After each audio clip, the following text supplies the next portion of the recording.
ನಮಸ್ತೆ ವೀಕ್ಷಕರೇ, ನೀವು ನೋಡ್ತಾ ಇದ್ದೀರಾ ಸೌತ್ ಟಾಕೀಸ್. ಈಗಷ್ಟೇ ಸೀಟೆಡ್ ಸಿನಿಮಾದ ಲೈಫು ಯಾಕೋ ಖಾಲಿ ಖಾಲಿ ಹಾಡು ರಿಲೀಸ್ ಆಯಿತು. ಆ್ಯಂಡ್ ಹಾಡಂತೂ ಅದ್ಭುತವಾಗಿದೆ. ಈ ಸಿನಿಮಾದ ಲೀಡ್ ಆ್ಯಕ್ಟರ್ ಸಿದ್ದು ಮೂಲಿಮನಿ ಅವರು ನಮ್ಮೊಟ್ಟಿಗೆ ಇದ್ದಾರೆ. ಬನ್ನಿ ಈ ಸಿನಿಮಾದ ಕುರಿತಾಗಿ ಒಂದಷ್ಟು ಮಾತುಕತೆ ಆಡೋಣ. ಸರ್ ನಮಸ್ಕಾರ. ಮೊದಲನೇದಾಗಿ ಹೇಗಿದ್ದೀರಾ ಸರ್? ಚೆನ್ನಾಗಿದೆ, ನೀವು ಹೇಗಿದ್ದೀರಾ? ನಾನು ಆರಾಮಾಗಿದ್ದೀನಿ ಸರ್. ಸೌತ್ ಟಾಕೀಸ್ ಪ್ರೇಕ್ಷಕರಿಗೆ ಎಲ್ಲರಿಗೂ ನನ್ನ ನಮಸ್ಕಾರಗಳು. ಒಂದಷ್ಟು ಲವ್ ಏನೋ ಸಿನಿಮಾಗಳೆಲ್ಲ ಆಯಿತು ನಿಮ್ಮದು. ಸೊ ಇವಾಗ ಸಡನ್ನಾಗಿ ಜಾನರ್ ಚೇಂಜ್ ಮಾಡಿದ್ದೀರಾ, ಯಾಕೆ ಅಂತ? I don't think such sudden ಅಂತ. ಯಾಕಂದರೆ ಆ್ಯಕ್ಟರ್ಗೆ ತುಂಬ ಅನ್ಸರ್ಟನ್ ಏನಂತ ಹೇಳಿದ್ರೆ ನಾಳೆ ಏನು ಶೂಟ್ ಇರುತ್ತಾನೆ ಗೊತ್ತಿರಲ್ಲ ನಮಗೆ ಸಮ್ಟೈಮ್ಸ್. ಅಂದರೆ ಅನ್ಸರ್ಟನಿಟಿ ಹೇಗಿರುತ್ತೆ ಅಂದರೆ ಟಕ್ಕಂತ ಶೂಟ್ ಬರ್ಬೋದು, ಟಕ್ಕಂತ ಹೊಸ ಹೊಸ ಕಥೆಗಳು ಬರ್ಬೋದು, ಹೊಸ ಪಾತ್ರಗಳು ಬರ್ಬೋದು. ಅದೇ ರೀತಿಲಿ ಬೇರೆ ಬೇರೆ ಪಾತ್ರಗಳನ್ನೇ ಮಾಡ್ಕೊಂಬಂದಿದ್ದೀನಿ. ರಂಗಿತರಂಗದಿಂದ ಹಿಡಿದು ಲವಿ ಮುದ್ದು ಕೂಡ ಒಂದು ಬೇರೆ ಥರದ ಪಾತ್ರ ಆಗಿತ್ತು, ಅಜ್ಞಾತವಾಸಿಲ್ ಬೇರೆ ಥರದ ಪಾತ್ರ ಆಗಿತ್ತು. ಹಾಗೆ ಸೀಟೆಡ್ಸಲ್ಲಿ ಒಂದು ಬೇರೆ ಪಾತ್ರ ಮಾಡಿದ್ದೀನಿ. ಇವಾಗ ವ್ಲಾಗರ್ ಆಗಿ ಕಾಣಿಸ್ಕೊಳ್ತಾ ಇದ್ದೀನಿ ಸತಿ.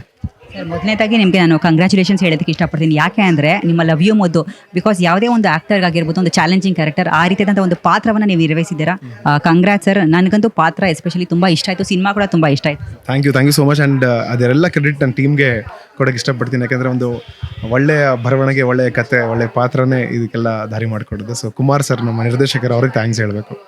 ಆ್ಯಂಡ್ ಎಸ್ಪೆಷಲಿ ಇವಾಗ ಈ ಸೀಟೆಡ್ ಈ ಸಾಂಗ್ ಅಂತೂ ತುಂಬ, ನೀವು ಹೇಳಿದ್ರಿ ಆಗಲೇ, ಆ್ಯಂಥಮ್ ಆಗಬೇಕು, ನ್ಯೂ ಇಯರ್ನಲ್ಲಿ ಎಲ್ಲ ಅಂದರೆ ಪಾರ್ಟಿನಲ್ಲಿ ಪ್ಲೇ ಆಗಬೇಕು ಅಂತ.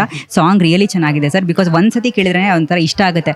ಪ್ರತಿಯೊಂದು ಅಂದರೆ ಆಡಿಯನ್ಸ್ಗೂ ಕೂಡ ಕೇಳಿದ ತಕ್ಷಣ ಇಷ್ಟ ಆಗೋದೇ ಇಂಪಾರ್ಟೆಂಟು. ಅದನ್ನು ಆ ರೀತಿ ಎಕ್ಸಿಕ್ಯೂಟ್ ಕೂಡ ಮಾಡಿದ್ದಾರೆ. ಸೊ ಇದ್ರ ಬಗ್ಗೆ ಏನು ಹೇಳ್ತೀವಿ? ಏನಿಲ್ಲ ಮ್ಯಾಮ್, ಒಂದು ಸಿಚುವೇಷನಲ್ಲಿ ಈ ಥರ ಹಾಡು ಬೇಕಾಗಿತ್ತು ನಮಗೆ. ಒಂದು ಹಾಡು ಕೂಡ ತುಂಬ ಏನಂತಾರೆ ಜನರಿಗೆ ಮುಟ್ಟುವಂಥ ಹಾಡು, ಜನರಿಗೆ ಇನ್ಸ್ಪೈರ್ ಮಾಡಿ ಮೋಟಿವೇಟ್ ಮಾಡೋ ಒಂದು ಹಾಡು ಬೇಕಾಗಿತ್ತು. ಜೊತೆಗೆ ಕತೆ ಕೂಡ ಒಂದು ಹಾಡಲ್ಲಿ ಮೂವ್ ಆಗಬೇಕಾಗಿತ್ತು. ಸೊ ನಾವು ಇದನ್ನು ಡಿಸೈಡ್ ಮಾಡಿದಾಗ ಓಕೆ, ನಾಗಾರ್ಜುನ ಶರ್ಮಾ ಅವರು ಇದಕ್ಕೆ ಸಾಹಿತ್ಯ ಬರೆದ್ರೆ ಚೆನ್ನಾಗಿರುತ್ತೆ ಅಂತ ಆಯಿತು. ಆ್ಯಂಡ್ ಆಕಾಶ್ ಪರ್ ಅವರು ಆಲ್ರೆಡಿ ಮ್ಯೂಸಿಕ್ ಮಾಡ್ತಾಯಿದ್ರು. ಆ್ಯಂಡ್ ಅವ್ರ ಮ್ಯೂಸಿಕ್ ಬಗ್ಗೆ ನಿಮ್ಗೆ ಆಲ್ರೆಡಿ ಗೊತ್ತಿದೆ, ತುಂಬ ಚೆನ್ನಾಗಿ ಹಾಡುಗಳನ್ನ ಮಾಡಿದ್ದಾರೆ. ನಮ್ಮ ಸಿನಿಮಾ ಹಾಡುಗಳೇ ಒಂದೆರಡು ವೈರಲ್ ಆಗಿದ್ದಾವೆ.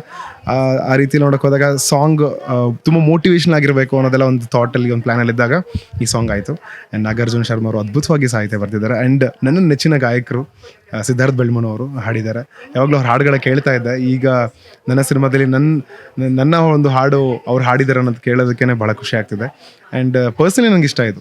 ಯಾಕಂದರೆ ಇದರಲ್ಲಿ ಎಷ್ಟೊಂದು ಲೈನ್ಸ್ ತುಂಬ ಮೋಟಿವೇಟ್ ಮಾಡುತ್ತೆ. ಸಮ್ಟೈಮ್ಸ್ ಇವಾಗ ಪ್ರತಿಯೊಬ್ಬರಿಗೂ ಲೈಫ್ ಯಾಕೋ ಖಾಲಿ ಅಂತ ಅನಿಸುತ್ತೆ. ಒಂದು ಪಾಯಿಂಟಲ್ಲಿ ನಾವು ಬೇಜಾರು ಪಡ್ಕೊತೀವಿ, ಕುಗ್ಗುತ್ತೀವಿ.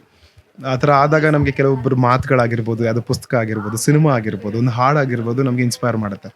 ಅದೇ ರೀತಿಲಿ ಈ ಹಾಡು ಕೂಡ ಜನರನ್ನ ಇನ್ಸ್ಪೈರ್ ಮಾಡುತ್ತೆ. ಆ್ಯಂಡ್ ನನಗೂ ಕೂಡ ಪರ್ಸ್ನಲಿ ಹಾಡು ಕೇಳಿದಾಗೆಲ್ಲ ಇನ್ಸ್ಪೈರ್ ಆಗ್ತೀನಿ, ಈ ಹಾಡು ಕೇಳಿದಾಗೆಲ್ಲ ಮೋಟಿವೇಟ್ ಆಗ್ತೀನಿ. ಐ ಹೋಪ್ ಇದೊಂದು ಆ್ಯಂಥಮ್ ಆಗಲಿ, ಎಲ್ಲರಿಗೂ ಪಾರ್ಟಿ ಮಾಡೋ ಆ್ಯಂಥಮ್ ಅಲ್ಲ, ಲೈಫ್ನ ಚಿಯರ್ ಮಾಡೋವಂಥ ಆ್ಯಂಥಮ್ ಆಗಲಿ ಅಂತ ಹೇಳ್ತೀನಿ. ಆ್ಯಕ್ಚುಲಿ ನೀವು ಹೇಳ್ದಂಗೆ ಸಿದ್ಧಾರ್ಥ್ ಸರ್ ಅವರ ವಾಯ್ಸು ಮತ್ತೊಂದು ಲೆವೆಲ್ನಲ್ಲೇ ಪುಷ್ ಮಾಡಿದೆ ಅಂತ ಹೇಳ್ಬೋದು ಸರ್. ಲೈಕ್ ಅದ್ಭುತವಾಗಿದೆ ಅವರ ವಾಯ್ಸು. ಆಮೇಲೆ ಮತ್ತೊಂದು ಏನಂದರೆ, ಇವಾಗ ಈ ಆಪ್ತ ಮಿತ್ರ ಸಿನಿಮಾ ರಿಲೀಸ್ ಆದಾಗ ಎಲ್ಲರೂ ಕೂಡ ಒಂದೇ ಲೊಕೇಶನಲ್ಲಿ ಸಿನಿಮಾ ಮಾಡಿದ್ರೆ ಅದು ವರ್ಕೌಟ್ ಆಗೋದಿಲ್ಲ ಅನ್ನುವಂಥ ಒಂದಷ್ಟು ಮಾತುಕತೆಗಳು ಆಗ್ತಾಯಿತ್ತು. ಬಟ್ ಇವಾಗ ಸಿನಿಮಾ ಯಾವ ಲೆವೆಲ್ನಲ್ಲಿ ದಾಖಲೆ ಮಾಡ್ತು ಅಂತ ನಮ್ಮೆಲ್ರಿಗೂ ಕೂಡ ಗೊತ್ತಿದೆ. ಆ್ಯಂಡ್ ಇದು ಕೂಡ ಆಲ್ಮೋಸ್ಟ್ ಒಂದೇ ಲೊಕೇಶನಲ್ಲಿ ಸೇಮ್ ಇದಾಗಿದೆ. ಸೊ ಇವಾಗ ಪ್ರೇಕ್ಷಕರು ಯಾವ ರೀತಿ ತೊಗೋಬೋದು ಅಂತ ನಿಮ್ಗೆ ಅನಿಸುತ್ತೆ? ಇಲ್ಲ, ಇದು ಒಂದೇ ಲೊಕೇಶನ್ ಆಗಿರ್ಬೋದು ಅಥವಾ ಒಂದೇ ದಿನದ ಕಥೆ ಆಗಿರ್ಬೋದು, ಒಂದು ಗಂಟೆಯ ಕಥೆ ಆಗಿರ್ಬೋದು, ಅದು ಮ್ಯಾಟ್ರ್ ಆಗಲ್ಲ. ನಾವು ಯಾವ ರೀತಿಯಲ್ಲಿ ತೋರಿಸ್ತೀವಿ ಅನ್ನೋದು ಭಾಳ ಮ್ಯಾಟ್ರ್ ಆಗುತ್ತೆ. ಆ್ಯಂಡ್ ಈ ಸಿನಿಮಾದಲ್ಲಿ ಸಾಕಷ್ಟು ಲೊಕೇಶನ್ಸ್ ಇದೆ. ಬಟ್ ನಿಮ್ಗೆ ಆ ಥರ ಅನಿಸುತ್ತೆ ಎವ್ರಿಥಿಂಗ್ ಇಸ್ ದ ಸೇಮ್ ಅಂತ ಅನಿಸುತ್ತೆ.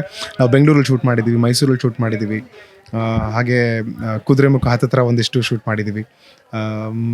ಸಾಕಷ್ಟು ಜಾಗಗಳಿಗೆ ಹೋಗಿ, ಅಂದರೆ ಬೆಂಗಳೂರು ಸಾಕಷ್ಟು ಲೊಕೇಶನ್ಸ್, ಮನೆ ಆಗಿರ್ಬೋದು, ಪಾರ್ಕ್ ಆಗಿರ್ಬೋದು, ಈ ಥರ ಹಲವಾರು ಲೊಕೇಶನ್ಸ್ ಶೂಟ್ ಮಾಡಿದ್ವಿ. ಬಟ್ ಅದನ್ನು ಒಂದೇ ರೀತಿಯಲ್ಲಿ ಕಾಣಿಸೋ ಥರ ಆ ಥರ ಕಟ್ಕೊಟ್ಟಿರೋದು ನಮ್ಮ ಸಿನಿಮಾಟೋಗ್ರಾಫರ್ ಒಂದು ಒಳ್ಳೆ ಟೋನ್ನ ಸೆಟ್ ಮಾಡಿದ್ದಾರೆ. ಹಾಗಾಗಿ ನಿಮ್ಗೆ ಅದು ಆ ಗೋಸ್ಟ್, ಬಟ್ ಅದರ ಗೋಸ್ಟ್ ಹಂಟೆಲ್ಲ ಏನು ಮಾಡಿದ್ವಿ, ವೇರಿಯಸ್ ಲೊಕೇಶನ್ಸ್ನ ಶೂಟ್ ಮಾಡಿ ಚೀಟ್ ಮಾಡಿದ್ವಿ. But it looks the same ಅಂದರೆ it credit ghost to the cinematographer. Sir, ಆಮೇಲೆ ಎಸ್ಪೆಷಲಿ ವ್ಲಾಗರ್ ಪಾತ್ರವನ್ನು ನೀವು ಮಾಡಿದ್ದೀರಾ. ಇದು ನಿಮಗೆ ಎಷ್ಟು ಚಾಲೆಂಜಿಂಗ್ ಅನ್ನಿಸ್ತು, ಮತ್ತು ಯಾವ ವ್ಲಾಗರ್ ನೀವು ಫಾಲೋ ಮಾಡಿದ್ರಿ ಈ ಒಂದು ಅಂದರೆ ಇನ್ಸ್ಪಿರೇಷನ್ ತೊಗೊಂಡ್ರಿ ಅಂತ ಈ ಒಂದು ಪಾತ್ರ ಮಾಡೋದಕ್ಕೆ? ಬೇಸಿಕಲಿ ನನಗೆ ವ್ಲಾಗಿಂಗ್ ತುಂಬಾ ಇಷ್ಟ. ನಾನು ಪರ್ಸ್ನಲಿ ವ್ಲಾಗಿಂಗ್ ಮಾಡ್ತೀನಿ, ಆ್ಯಂಕರಿಂಗ್ ಮಾಡ್ತಿರ್ತೀನಿ, ಯಾವುದೇ ಸ್ಟೇಜ್ಗೆ ಹೋದ್ರು ಮಾತಾಡ್ತಿರ್ತೀನಿ. ನಮ್ಮಮ್ಮ ಹೇಳ್ತಿರ್ತಾರೆ, ನಿನ್ನ ಬಾಯಿ ಕಟ್ಟಿಗೆದಾಗಿದ್ರೆ ಹೊಡೆದೋಗ್ತಿತ್ತು ಮರಾಯ ಅಂತ, ಅಷ್ಟು ಮಾತಾಡ್ತೀನಿ ಪಡ ಪಡ ಪಡ ಪಡ ಪಡ ಅಂತ. ಸೊ ಹಾಗಾಗಿ ವ್ಲಾಗರ್ದು ಪಾತ್ರ ನನಗೆ ಕಷ್ಟ ಅನ್ನೋದಕ್ಕಿಂತ ನಾನು ತುಂಬ ಇಷ್ಟಪಟ್ಟು ಮಾಡಿದ್ದೀನಿ. ಕಷ್ಟ ಅಂತ ಅನಿಸಲಿಲ್ಲ ನನಗೆ. ಆ್ಯಂಡ್ ನಾನು ಸಾಕಷ್ಟು ವ್ಲಾಗಿಂಗ್ ನೋಡ್ತಾ ಇರ್ತೀನಿ, ಕನ್ನಡದಲ್ಲಿರುವಂಥ ಸಾಕಷ್ಟು ವ್ಲಾಗರ್ಸ್ ಆಗಿರ್ಬೋದು, ಅವ್ರದ್ದು ನೋಡ್ತಾ ಇರ್ತೀನಿ. ಅಂದರೆ ವ್ಲಾಗಿಂಗ್ ಅನ್ನೋದು ಬರೀ ಒಂದು ಏನಂತಾರೆ ದಿನನಿತ್ಯ ಕಾರ್ಯಗಳನ್ನ ತೋರಿಸೋದಷ್ಟೇ ಅಲ್ಲದೆ, ವ್ಲಾಗಿಂಗಲ್ಲಿ ಸ್ಟಾಕ್ಸ್ ಇರ್ಬೋದು, ಟ್ರಾವೆಲ್ ಆಗಿರ್ಬೋದು, ಅಥವಾ ಮನಿ ಮೇಕಿಂಗ್ ಆಗಿರ್ಬೋದು, ಅಥವಾ ಎಷ್ಟೊಂದು ಜನ ಗೇಮ್ಗಳನ್ನ ಆಡಿಸ್ತಾರೆ ವ್ಲಾಗರ್ಸು. ಹಾಗೆ ಹೊಸ ಜಾಗಗಳನ್ನ ತೋರಿಸ್ತಾರೆ, ಹೊಸ ಊಟದ ಬಗ್ಗೆ, ಫುಡ್ ಬಗ್ಗೆ ಹೇಳ್ತಾರೆ. ಸೊ ವ್ಲಾಗಿಂಗ್ ಬೇರೆ ಹಂತದಲ್ಲೇ ಇದೆ ಈಗ. ಐ ಥಿಂಕ್ ನಾವು ಬರೀ ಒಬ್ಬರು ಇಬ್ಬರದು ಅನ್ನೋದಕ್ಕಿಂತ ಸಾಕಷ್ಟು ವ್ಲಾಗ್ಸ್ ನೋಡಿದ್ದೀನಿ ನಾನು ಎಲ್ಲ ಥರದ್ದು. ಆಮೇಲೆ ಇದಕ್ಕೆ ಸೂಟ್ ಆಗುವಂಥದ್ದು ಒಂದಿಷ್ಟು ವ್ಲಾಗ್ಸ್ನ ನೋಡಿದ್ದೀನಿ. ಆ್ಯಂಡ್ ಪರ್ಸ್ನಲಿ ನಾನು ಒಬ್ಬ ತುಂಬ ಮಾತಾಡೋನಾಗಿರೋದ್ರಿಂದ ವ್ಲಾಗಿಂಗ್ ಅನ್ನೋದು ನನಗೆ ಮುಂಚೆಯಿಂದ ಆಸೆ ಇತ್ತು, but I never taken it up. Vlogging ಮಾಡೋದಾಗಲಿ ನಂದೇ ಒಂದು ಚಾನಲ್, ಯೂಟ್ಯೂಬ್ ಚಾನಲ್ ಮಾಡ್ತಿರಲಿಲ್ಲ, ಯಾಕಂದರೆ ನನ್ನ ಜನ ಸಿನಿಮಾಲಿ ದೊಡ್ಡ ಪರದೆಯಲ್ಲಿ ನೋಡಲಿ ಅನ್ನೋದು ನನ್ನ ಆಸೆ. ಬಟ್ ಆದರೆ ಇದರಲ್ಲಿ ಒಂದು ಚಾನ್ಸ್ ಸಿಕ್ತು ವ್ಲಾಗರ್ ಆಗಿ ನಡೆಸೋದಕ್ಕೆ. ಸೊ ವ್ಲಾಗಿಂಗ್ ಮಾಡುವಂಥ ಅಂಶಗಳು ಸಾಕಷ್ಟು ಇದರಲ್ಲಿ ನಾನು ಇನ್ಹೆರಿಟ್ ಮಾಡಿಕೊಂಡು ಅದರಲ್ಲಿ ನಾನು ಎಕ್ಸಿಬಿಟ್ ಮಾಡಿದ್ದೀನಿ. ನೋಡೋಣ ಏನಾಗುತ್ತೆ. ಸರ್ ಇನ್ನೂ ಏನೇನು ಟ್ಯಾಲೆಂಟ್ ಇದೆ ಅಂತ, ಡ್ಯಾನ್ಸರು, ಆ್ಯಕ್ಟರು, ವ್ಲಾಗರು, ಜೊತೆಗೆ ಆ್ಯಂಕರಿಂಗು ಎಲ್ಲನೂ ಇನ್ನೂ ಏನೇನು ಎಕ್ಸ್ಟ್ರಾ ಇದ್ರೆ ಹೇಳ್ಬಿಡಿ ಸರ್ ನಮಗೆ. ಇಲ್ಲ ಅದು ಅಂದರೆ ಇವಾಗ ನಾವು ಏನೇ ಮಾಡಿದ್ರು ಇವಾಗ ಪ್ರತಿದಿನ ಕಲಿಲೇಬೇಕು, ಏನೋ ಒಂದು ಹೊಸದು ಕಲಿತಾನೆ ಇರ್ತೀನಿ. ನಾವೇನೋ ತಪ್ಪುಗಳನ್ನ ಮಾಡ್ತಾನೆ ಇದ್ದೀವಿ. ನಾವೇನೋ ಮಾಡಿದ್ನ ಚೆನ್ನಾಗಿದೆ ಅಂತ ನಾವು ಹೇಳ್ಕೊಳ್ಳೋದಕ್ಕಿಂತ ಅದನ್ನು ಜನ ಹೇಳಿದ್ರೆ ಚೆನ್ನಾಗಿರುತ್ತೆ. ನಾವೇನಾರು ಮಾಡುವಂಥ ಕೆಲಸ ನಾವು ರೆಕಗ್ನೈಸ್ ಮಾಡಿದಾಗ ಅದು ನಮ್ಗೆ ಇನ್ನಷ್ಟು ಪುಷ್ ಕೊಡುತ್ತೆ. ಒಂದು ಸಿನಿಮಾ ಚೆನ್ನಾಗಾದಾಗ ಅವ್ರು ಅದ್ರ ಬಗ್ಗೆ ಮಾತಾಡಿದ್ರೆ ಮೇ ಬಿ ಇನ್ನೊಂದು ಸ್ವಲ್ಪ ಪುಷ್ ಕೊಡುತ್ತೆ. ಇವಾಗ ಆ್ಯಂಕರಿಂಗ್ ಚೆನ್ನಾಗಿ ಮಾಡಿದೆ ಅಂತ ಹೇಳ್ತಿದ್ರೆ ನೀವು ಪುಷ್ ಮಾಡಿದಾಗ ಒಂದಿಷ್ಟು ಪೇಮೆಂಟ್ ಸಿಗುತ್ತೆ. ಸೊ ಆ ರೀತಿಯಲ್ಲಿ so I think someone should recognise it.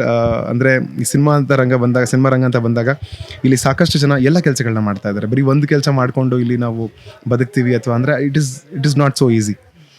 ನಮಗೆ ಇಲ್ಲಿ ಬರವಣಿಗೆ ಗೊತ್ತಿರಬೇಕು, ನಿರ್ದೇಶನ ಅಂದರೆ ಏನಂತ ಗೊತ್ತಿರಬೇಕು, ಮ್ಯೂಸಿಕ್ ಬಗ್ಗೆ ಒಂದು ಒಳ್ಳೆ ನಾಲೆಜ್ ಇರಬೇಕು, ಹಲವಾರು ಮ್ಯೂಸಿಕ್ನ ಕೇಳ್ತಾ ಇರಬೇಕು, ಹಾಗೆ ಉಡುಗೆ ತೊಡುಗೆಗಳ ಬಗ್ಗೆ ನಮಗೊಂದಿಷ್ಟು ಐಡಿಯಾಸ್ ಇರಬೇಕು.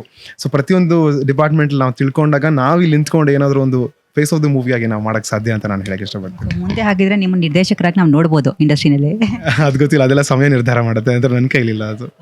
ಆಮೇಲೆ ಸರ್ ಇವಾಗ ಎಸ್ಪೆಷಲಿ ಈ ಹಾರರ್ ಮೂವಿ ಅಂತ ಬಂದಾಗ ಚಾಲೆಂಜಸ್ಗಳೇನಿತ್ತು ನಾರ್ಮಲ್ ಸಿನಿಮಾ ನೀವು ಶೂಟ್ ಮಾಡೋದಕ್ಕೂ ಈ ರೀತಿಯಾದಂಥ ಒಂದು ಸಬ್ಜೆಕ್ಟ್ನಲ್ಲಿ ನೀವು ಆ್ಯಕ್ಟ್ ಮಾಡೋದಕ್ಕೂ ಮೇಕಿಂಗ್ನಲ್ಲಿ ಆಗಿರ್ಬೋದು ಏನು ಚಾಲೆಂಜಸ್ಗಳಿರುತ್ತೆ ಅಂತ?